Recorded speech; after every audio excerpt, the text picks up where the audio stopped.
Are you being haunted by the ghosts of your holiday spending? Millions of us are. The average American spent over $1,700 this holiday season, according to the consulting firm Deloitte, which tracks those kind of trends.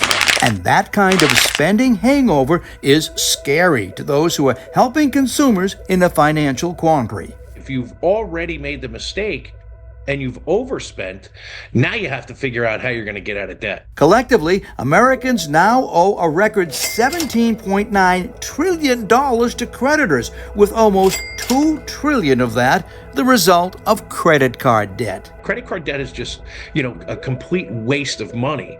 So focus on paying down the debt. So how do you do that without putting yourself in even more financial peril? Begin by looking at exactly what you are spending. At the end of the month, we say, where is all the money?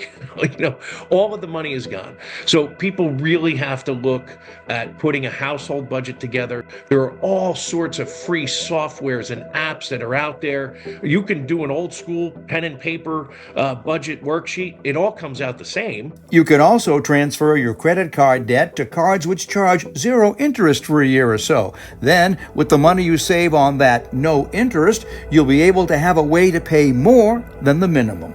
Let's say the minimum is $50, you put in 60 instead. Does that help at all?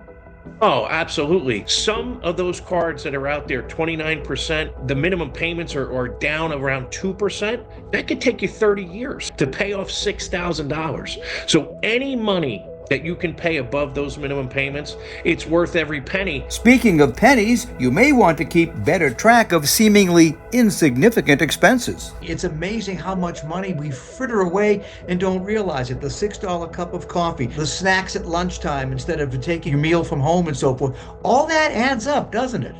It sure does. People say, I can afford this cup of coffee. Maybe you can't, because when you add it all up, it's hundreds of dollars at the end of the month. Using some type of household budgeting tool will show you you're spending, $100 a month at the convenience store. Remember, debt repayment is not a sprint, it is a marathon. So when you set up your debt repayment goals, make them realistic and easily obtainable. That way, you'll stay on track. Working for you, I'm the consumer guy, Steve Spracer.